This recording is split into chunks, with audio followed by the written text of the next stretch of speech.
اداره تعلیمات تخنیکی او مسلکي هم د یوې رسمي ادارې په صفت باندې د امارت اسلامي تر چتر لاندې خپل کارونه سرته رسوي. 7 میاشتې مخکې یوه 4 کسیزه کمیټه د ما ګل محمد سجاد تر مسؤلیت لاندې د اجناسو د ثبت لپاره وټاکله. دا چې اسنادو د ثبت او راجستر او د موجودي کارونو 2 مرحلې لرلې.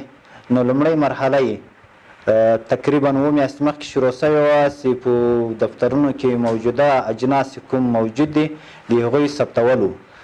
دا مرحله ډیره په کامیابي سره بریالیتوب سره د خپلو مشرانو د پوره همکاري او د هغوی د موږ ترڅنګ درېدو سره پای ته ورسېدله. دوهمه مرحله چې ده د اجناسو تطبیق چې ده هغه له اسنادو سره ده. دویمه مرحله تطبیق ته چې کله موږ داخل سو، لومړۍ مرحله چې کله موږ پای ته ورسوله د 7 میاشتو په موده کې تقریبا 50,000 شاخوا اجناس موږ ثبت او رجستر کړو.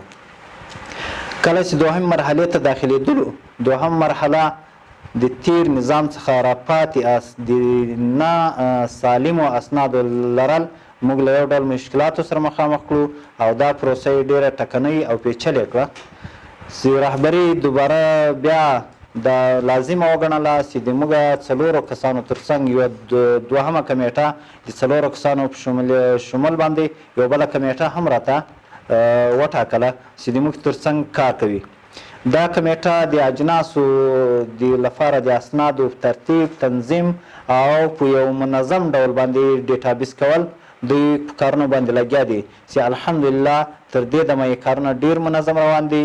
موږ د 1488 کال نه چې اجناس تاسو په خپله سندونه وینئ، ټولې دوسیې له 1488 کال نه تر 1402 کاله پورې ټول اسنادونه موږ له ډیپو او لارشپ نه را انتقال کړي دي او اوس ملګري منظم لګیا دي اجناس سندونه ثبتوي.